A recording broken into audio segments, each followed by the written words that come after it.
What's up, internet? We got to the finale. We got the finale. Spoilers for the season 1, episode 6 finale of Falcon and the Winter Soldier. My name's Nerdy. And I'm Clarus. We get nerdy nightly. And we thought we'd share it with you. Yeah.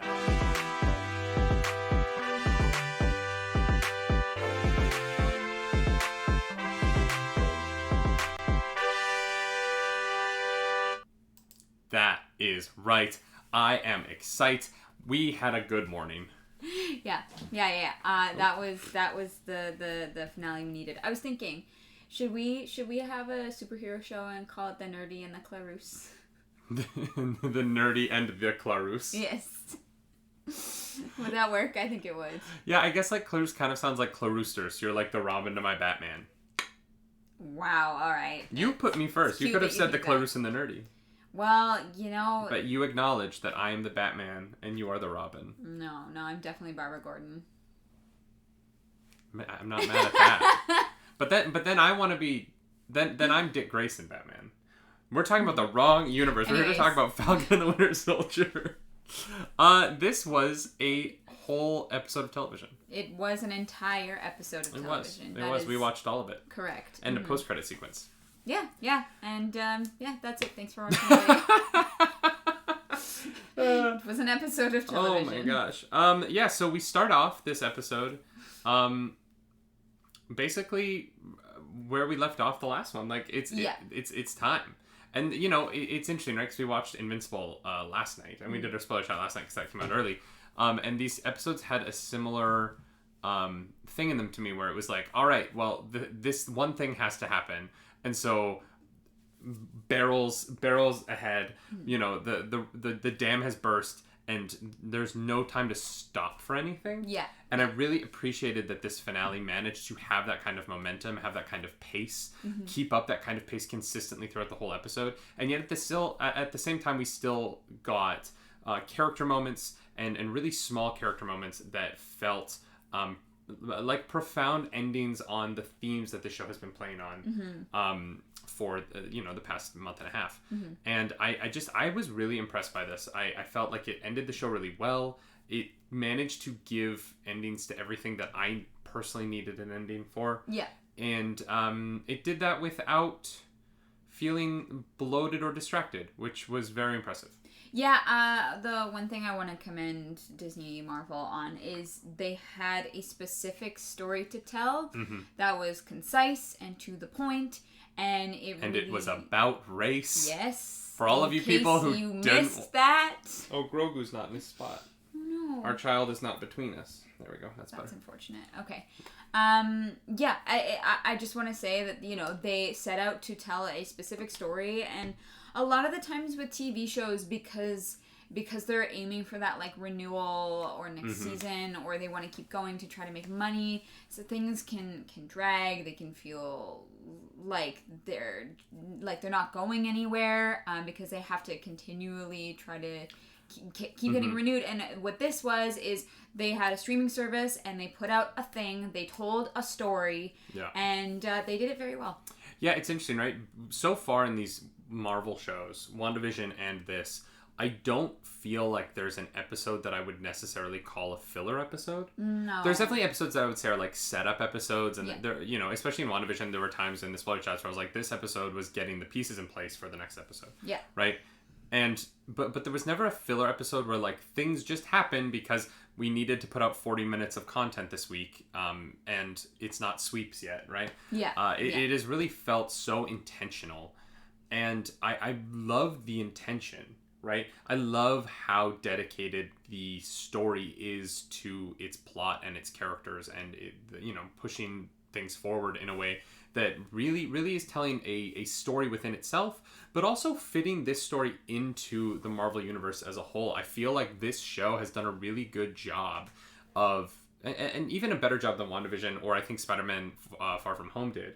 I think this show has done the best job of saying, this snap happened, it was awful, and it really changed the world for everyone. And I feel like we finally got an understanding of what it means to come back and what it means to have survived.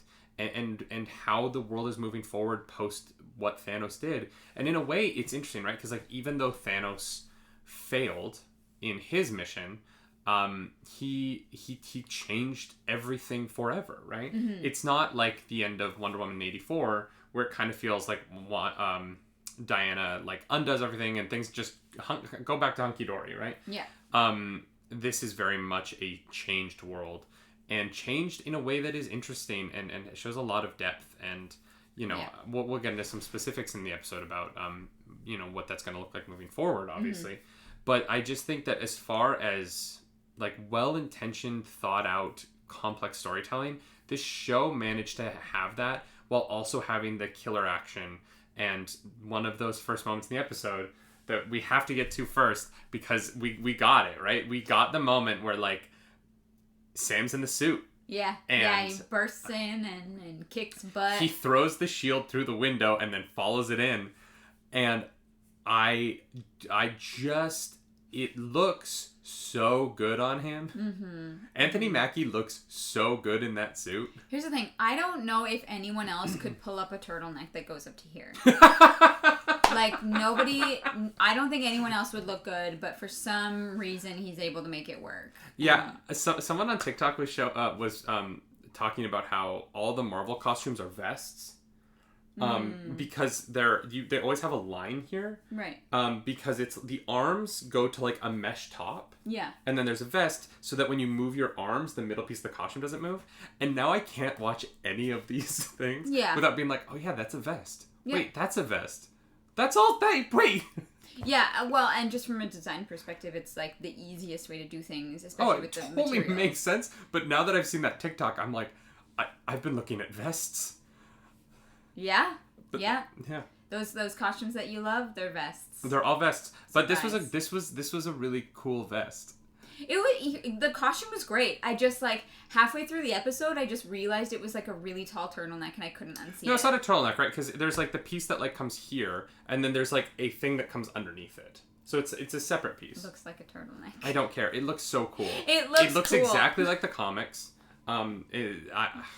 God, I wish I could remember the artist who designed that. I'm sure it's all over the internet right now. And it I have like a thing with clothing where like any like pressure in this kind of area gives me headaches, and so I was just imagining what kind of pressure would be around his skull to keep his turtleneck from falling down, and it just kind of distracted me. The man can fly. I don't think he's worried about that. Yeah. That was the thought that I had, and I just had to share it. I also I love the new wings. I love the way that they worked in the fight sequences. I love that those wings can take the impact of a helicopter. Yeah. That was wild. Yeah, it's like, oh, okay. All right, you can crash a helicopter into the Falcon now, and into Captain America now, and he's fine. I do want to talk about the plan, right? Because the Flag Smashers essentially run up to the GRC building. Yeah. Using their network of people who have been indoctrinated into, not really indoctrinated, they're supporters. Supporters. It's weird, right? Because on the one hand, like, their message is like something I would probably be behind in real life. Mm-hmm. But at the same time, if they sent me a text message and they were like, hey, so what we're going to do is we're going to kidnap a bunch of senators, even if I believed in it, I would still kind of be like, you're like, nah, I'm good. Maybe not. Yeah. There might be a better way than that. Yeah, like, there might be. And I think that's kind of what this show really became about, right? Like, I appreciated that at the end of the episode, Carly Morgenthau was treated the way she was by Sam.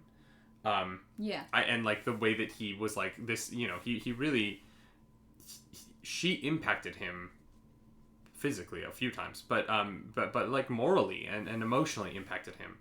Well, and I think his unwillingness to like actually fight her really, it kind of like broke something in her. I felt like, you know, because she's adamant about this cause and feels like the only way that she can make a difference is through like violence, and Sam is making an impact without that. But that goes to what the show did best in the action. Yeah. We'll get to the plan after. Let's talk about the action, because the action in this episode is fantastic. Yeah. But we have basically 3 superheroes in this scene, right? We have Bucky, we have now U.S. Agent, and we have Sam Wilson, Captain America. Mm-hmm. the way that they shot the action as those three men were fighting the Flag Smashers was so cool because the action was great. It was fun to watch. It was well choreographed. But it was different for each of them in a way that was informed by their character. 100%. And what I really noticed is that John Walker fights like Bucky used to. Mm-hmm. And Bucky has a new way of fighting. And Sam is bringing a whole new thing to the table, right? Yeah, and like, look, I have my thoughts about the shield and about whether or not deserumed John Walker and Sam would be able to wield it that way. I had my week last week to talk about that. We're moving on. It doesn't matter. What does matter is the three of them took on the Flag Smashers in such completely different ways, and it was really noticeable how overly aggressive John was, how doing his best not to hurt people while do the right thing Bucky was, and then you get to the last of the three, right? You get to the final fight of the episode, and it's Sam being like, we don't need to fight. Mm-hmm. And it goes all the way back to the first time we meet him in the MCU when he is trying to help soldiers come back from war and like try and make that transition. And I feel like they have done such an incredible job with this character in keeping that heart and soul in him so pure and so wonderful through everything that he's gone. Like Sam Wilson, he's the best person. He has every reason to have given up, right? He has every reason under the sun to have become as jaded as Isaiah is, right? And he hasn't. And there's Isaiah later in the episode has the line where he says, "You're special," right? And he is. It's not because he can kick butt as Captain America, right? No, it's who he is as a human. Yeah. And that's why he is the perfect Captain America. 100%. Like, it has nothing to do with his, like, physical abilities. It's his heart and how he approaches situations and always tries to do the right thing. And it's like it's so blatantly clear, especially when you throw John Walker beside him, especially then. But even without John Walker there, you would know that he is the perfect Captain America. Well, yeah, but because the audience knew, right? The audience knew at the end of Endgame when Steve handed in the shield. I think that outside of people who don't want him to be Captain America because of his race, and those people can suck it. Like yeah. Don't watch it. You know what I mean? Like, you know what? Some things aren't for you. Like life. Yeah. That was dark. The at the end of Endgame, like, he got handed that shield, and I was just like, great, he's Cap now. Like, there was no part of me, and part of it's Anthony Mackie. Like, really, like, Anthony Mackie, one, his smile, unbelievable. Two, his arms, unbelievable. But three, he just, like, in interviews, in his social media approach, everything I've ever seen of that man brings joy to people. Like, he just is really, like, he's one of those people where you're like, oh, I get why that guy's a movie star. I totally get it, right? Yeah. And so he brings that to Sam Wilson in a way that ever since that first moment in Winter Soldier, when you first meet Sam, and the whole audience is just like, yeah, that guy's a star in this franchise now. Like, he came in, and like, I can't imagine a Captain America movie without him after that moment. Yeah. And it's weird that he wasn't in the first one after you see him in the second one. Yeah. Right? Yeah, for sure. Granted, that would have made no sense, but Anthony Mackie has created a character that is so good, like almost too good, like too pure for this world. Yeah. He must be protected. Yeah, literally. And seeing him become Captain America in this episode was, I get it now. I get why he wasn't Cap in the first episode of this season, because it was so the payoff of holding off on that and telling this story and really, really saying, hey, we're going to take 6 hours of your life to examine the implications of a black man being Captain America, right? And I think that it would have been cheaper and it would have been less meaningful if they had just given him the Captain America flag and suit and shield and just said, like, a black man's Captain America now. Here you go. Yeah, especially with, like, the world the way it is right now. Yeah, telling the story, it acknowledged that means something, right? Yeah, it was so important. And I appreciate that it came out now. Yeah. I think they did the right thing with this, and I think they took a big swing because, like you said, a lot of people are all pissy about it and whatever. We don't care about you. This is a story that had to be told, and they just did it so well, and everybody showed up for it, and I'm just so grateful that this exists. Yeah, me too. I really enjoyed this whole show. Yeah. Like, I really, from the beginning to the end. I didn't think they could, like, compete with WandaVision because I enjoyed the premise of it so much. But I think this one is just more important. Yeah. It's a more important story. Yeah. And I think that it's so incredibly topical in a way that, like, that last scene where, the scene where Sam takes Isaiah to the monument to him. Yeah. Was so impactful to me, and I really loved that was the last big scene of the show. Yeah. I love that, and obviously there's the, like, party scene afterwards where, you know, they're hanging out by the boat and they're taking pictures, and, like, that's all fun, but that there was no dialogue. That was nothing. That was just I think it was just to leave it on a lighter note, but the real final note of the show and the story as a whole is that moment. Wow. And honestly, the highlights of the show for me are the conversations between Isaiah and Sam. Like, I think that the two actors were unbelievable. Like, truly brought so much depth and reality to a superhero show through them, right? But also that final scene, just it was about acknowledging and you know, a lot of awful things have happened in the world, right? A lot. And I think that taking the time to acknowledge people and acknowledge what people have gone through has so much value. And I think that it is, you know, it's part of what Carly wanted, right? Like, acknowledge these people that you're calling refugees. Acknowledge them and do what you can for them. Yeah. And, like, there is a lot of our history that we try not to acknowledge too much.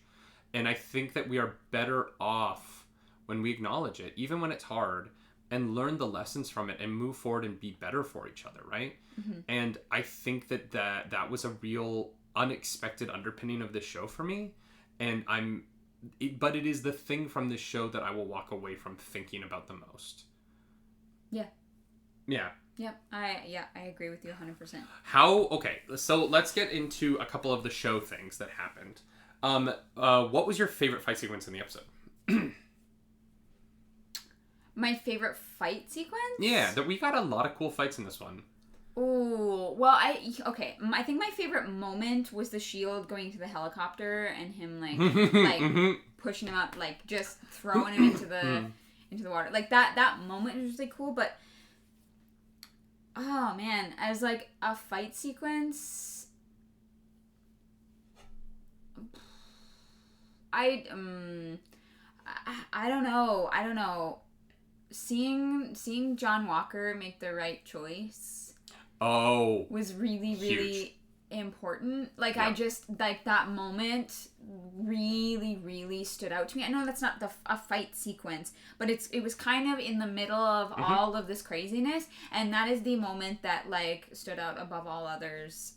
It pulled my focus. Because he's been such a complicated character, right? Like, you know, there were people saying going into this that he was going to be the big fight at the end, like he was the villain, and I was like, I don't know, that doesn't seem to be what they're trying to say. Yeah, he's not. I don't think he's not an evil person. Clearly, like he just has some clearly unresolved issues that he needs to figure out a way to work through. You know, in a similar sense that, like, Bucky was the villain and had some stuff that he had to work through and became better for it, you know. Similar, obviously not the same. Like, yeah, I would say that Bucky having no control. Totally. Like, let's be very clear. John Walker lied to Lamar's parents about how he died. Yes. Like, that is John Walker is not a good person. No, he deals with trauma very poorly and does not make it's funny because they say, like, Lamar says, you know, you always make the right decisions in the heat of battle and things like that, but he very clearly does not do that when he's emotionally compromised. And I think that it was a really important distinct thing for them to emphasize. Because I look at him and I don't see like a bad person. I don't like him. I'm like, you gotta figure it out. But I feel bad for him, and who knows really what that serum does, and he's going to be dealing with that for the rest of his life. Well, and that's true. Like, just because it's not the same serum that Steve took, obviously, right? Like these super soldiers seem to be less strong than Steve Rogers was. Mm-hmm. Maybe. I mean, who knows? The strength of things in this is very hard to determine by visual acuity, right? Mm-hmm. But it is interesting, right? Because I feel like he is a soldier who is maybe struggling with PTSD.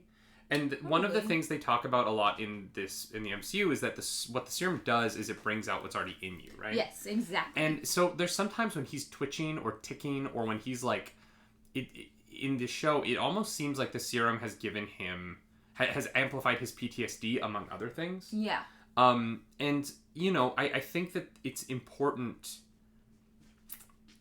It is important because of the way the United States has had the past 20 years of military conflict, and the men and women who have put their lives on the line for the country through that, to acknowledge, I think, that there are a lot of people who come back without being adequately taken care of, and that the resources are not there for people who have, I think that whether you agree with the war or not, or whether you support the war or not, or no matter how adamantly against it you are, I think that you have to acknowledge that, like, the soldiers who fought in it aren't bad people, and we I live in Canada, but I'm half American, and as an American, the American half of me thinks that we don't do enough for these men and women when they come back. Yeah, it's funny. The military budget is like the biggest spending by far, and they're not spending it on the right things. Well, yeah, and the fact that the VA is such a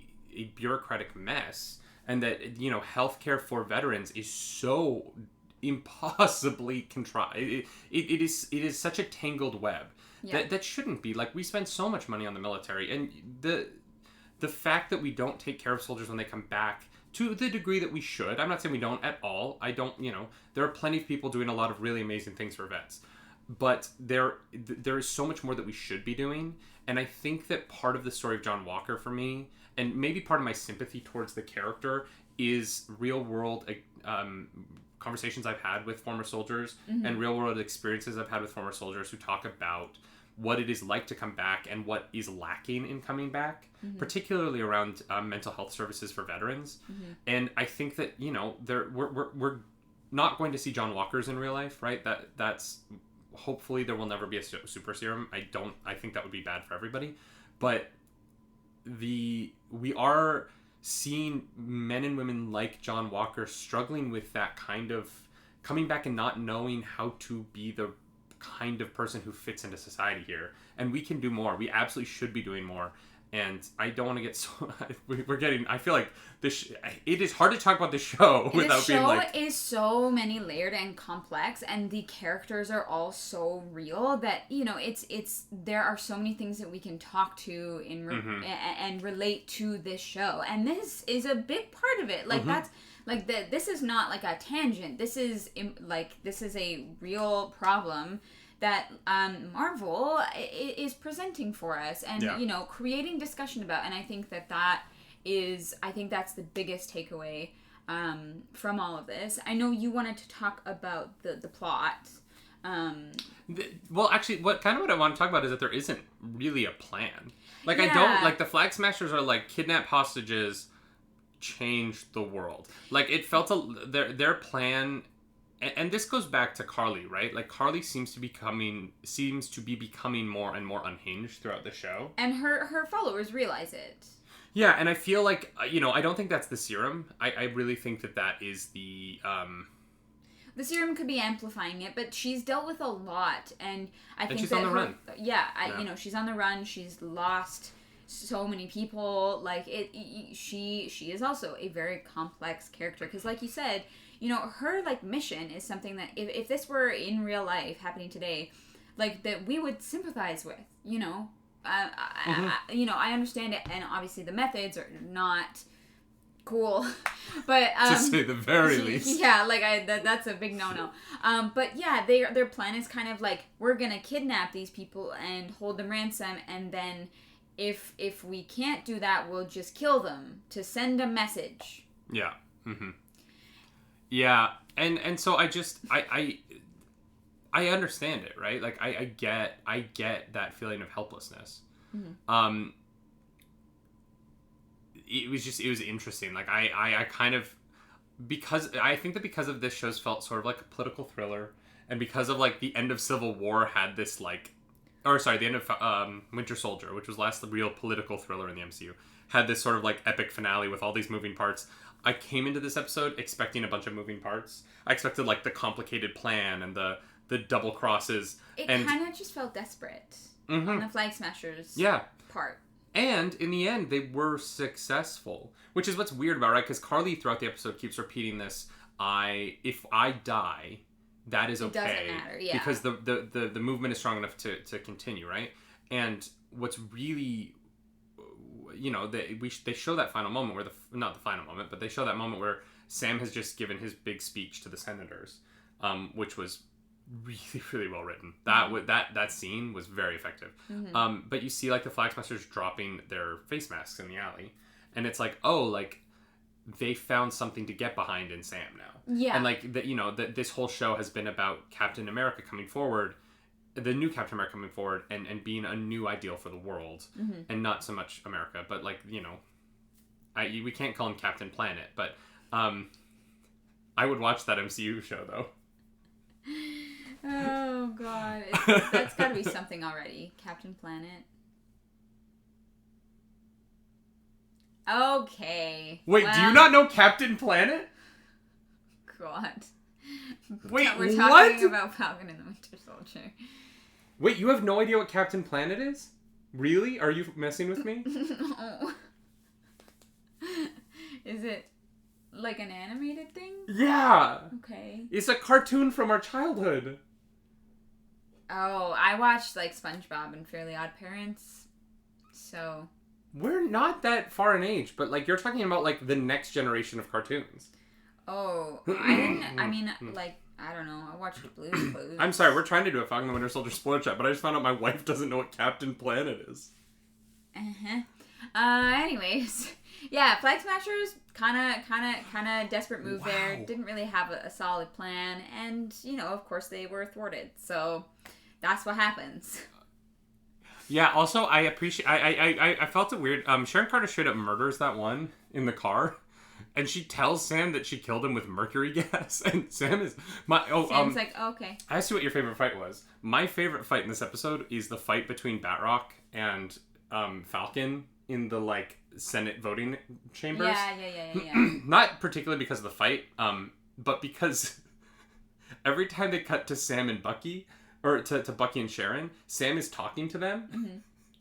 And so that whole fight, I just picture Sam, like, throwing punches, but just casually talking to Bucky and Sharon. Yeah. And so Batroc's just, like, kicking him and punching him and, like, literally, like, winning that fight a little bit. He gets him on the ground a couple of times. And I just pictured it cutting to Sam being like, yeah, Sharon? Yeah? All right, yeah, you go down 8th. And, Bucky, yeah, West Stairwell. And Batroc just looking at him being like, Dude, like, come on. We're fighting. Who are you talking to? Get off the phone. Yeah, I love that. I love that in, like, action stuff where they're clearly, like, occupied and just nonchalant, like, talking to somebody in their ear. Well, and even when he's flying after the helicopter, he manages to call the lady in the helicopter. He's like, he texts her, which, here's the thing. Look, Falcon is not government. So what satellite is he hooked into? How does he have Face ID? Falcon has a lot of... He's a hacker. Well, I don't know. Wakanda gave him the tech, so... that means that Wakanda has information on all of us. You cannot trust the government. Wakanda is Google. Yeah. Those Google homes. I would trust Wakandans before I'd trust Google. Yeah, me too. As we post this on YouTube. No, but he like texts her and he's like, put your earbuds in, and she's like, okay. Yeah, like, well, oh sure. Hey, I heard you know how to fly a helicopter. That's lucky. Have you ever grabbed a gear shift and switched seats while it was falling out of the air? Yeah, lucky she's like got a steady hand. Meanwhile, the NYPD helicopter just like got like blown out of the air. Well, and also, you know, like, Bucky, no, not Bucky, sorry, Falcon literally just like smashed through both of those windows. Like, lucky she didn't like fall out the window while trying to get into the driver's seat. Like, yeah, because it's clearly like tilted and falling. It was kind of funny, right? It was just it was a good but it was an intentionally comedic moment, right? Yeah. Because you know, we have this MCU tradition of everyone has the invisible earpiece in, they can all just talk to each other, which would honestly be a nightmare because they would all just be yelling and, you know. Yeah, have you ever worked at a place where like everybody has headsets? It's awful. It's awful. It's awful. So it's always just been funny to me that like the Avengers are always really good at knowing who gets to talk when. They're like the ultimate like Zoom call champions. They're like, no, we've got this down. The Avengers would have done really well in this pandemic. But yeah, he needs her to put her earbuds in so that he can call her, and I was like, that's funny. Yeah, that was great. It was just all around though great action in this episode. Everything was well shot. This whole show was really well shot. Mm-hmm. I feel like they had a lot of pretty like stunning imagery across the entire series. Mm-hmm. Yeah, I don't know what else to say. This show's great. I want to rewatch it actually. Yeah, I would do that because there's a lot of depth, and especially some of the stuff with Isaiah. I hope that his grandson is obviously in the show. Elias, who will become Patriot, maybe if the MCU decides to go New Mutants or Young Mutant or not New Avengers. And so I would love to see him come back.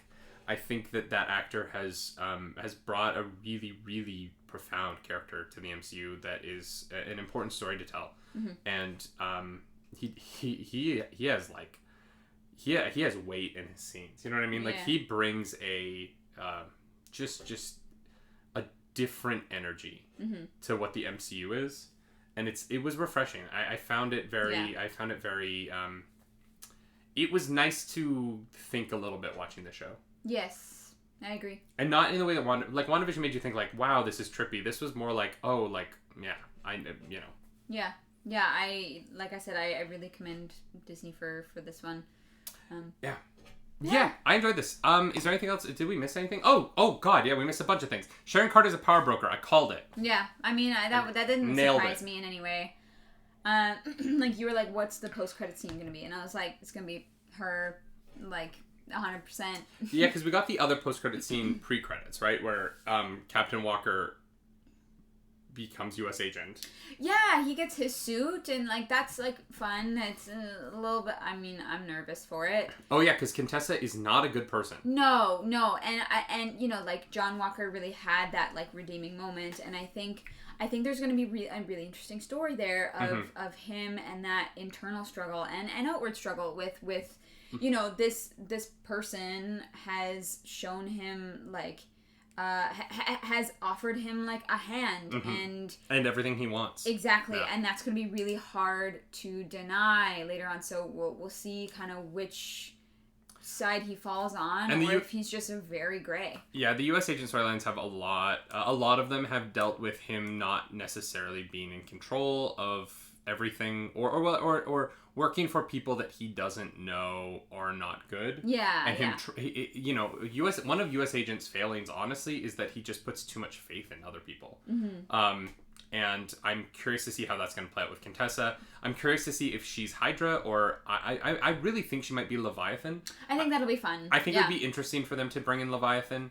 And honestly, this show sets up the future of the MCU in a lot of ways. I get why this was supposed to be the first part of Phase 4 after Spider-Man Far From Home. Yeah, because Spider-Man Far From Home was like the palate cleanser, the fun, like, ooh, whatever, palate cleanser. Mm-hmm.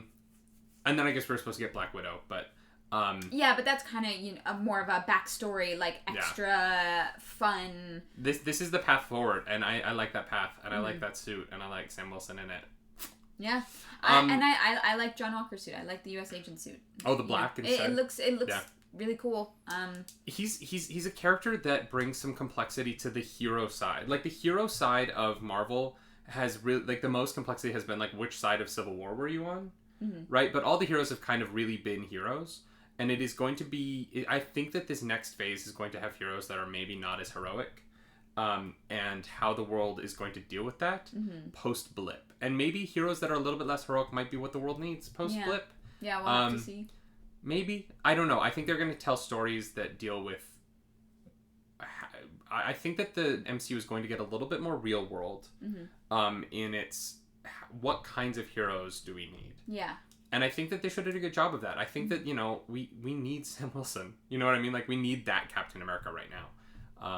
And, you know, we need Bucky Barnes. We didn't talk as much about Bucky Barnes this episode. Yeah, I love him. Like, I don't know what to say. I just, like, he makes me so happy. And I really was so grateful he had that resolution with his friend.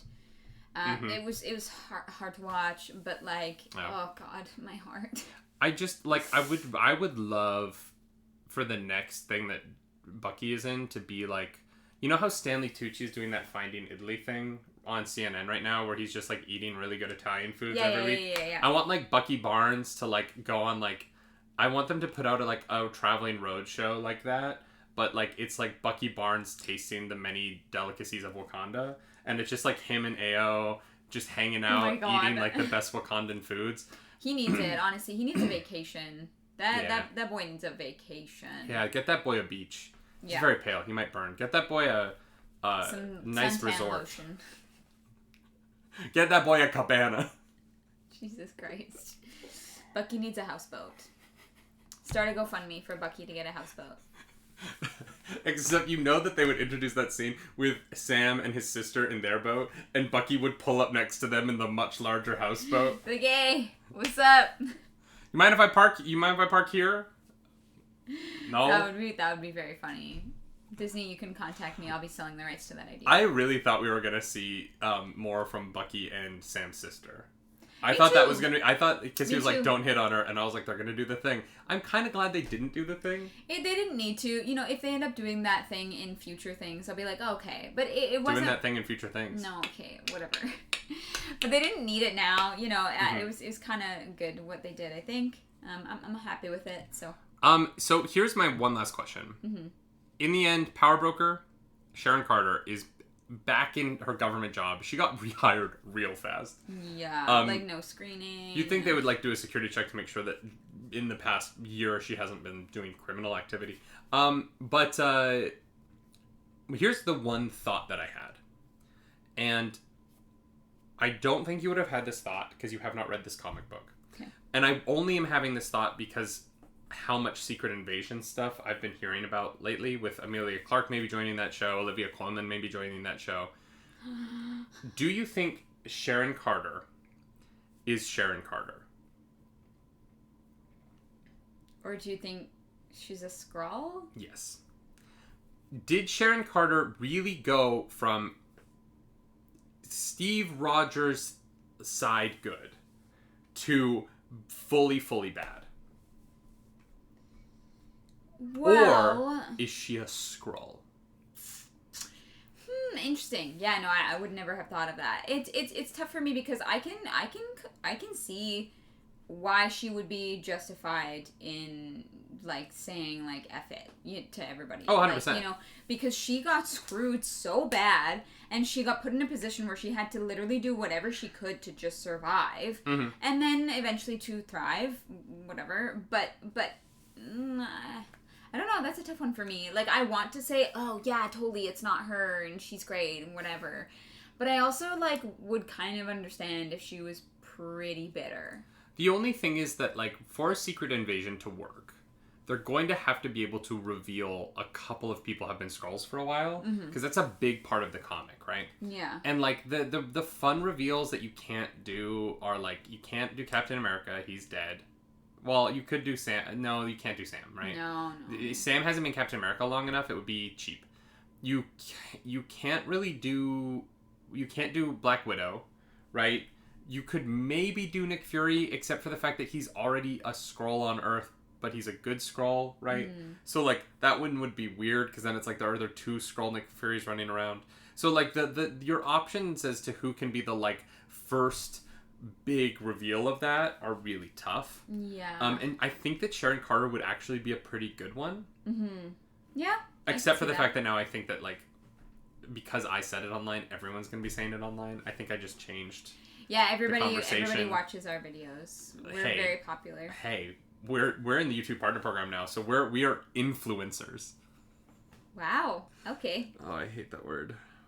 I hate it so much. No, not really. People come here and they give us We're crap, influenza. So. Wait, what? No. No, that's incorrect. The flu. That's the flu. Well done. Proud of you. Those are words. Yeah. We're incontinent. Oh, Jesus.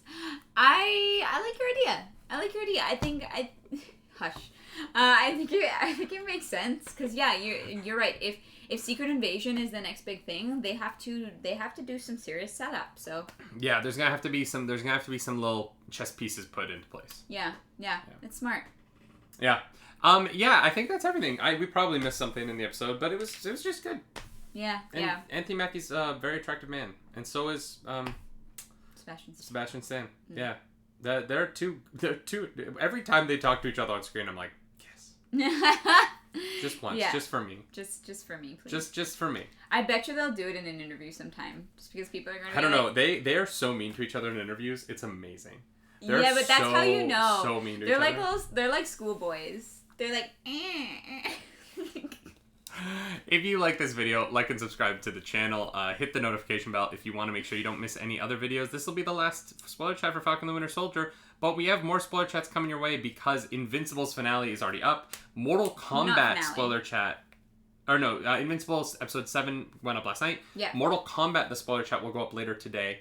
And next week we'll do the finale of Invincible.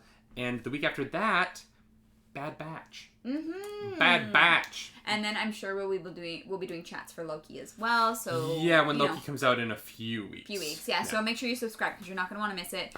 You can also follow us over on Twitch. I'm over at twitch.tv/ColageDakaris. And I'm over at twitch.tv/NightyNightly. You can just type in those letters that are above us. And as always, my name's Nerdy. And I'm Clarus. Do something nerdy tonight.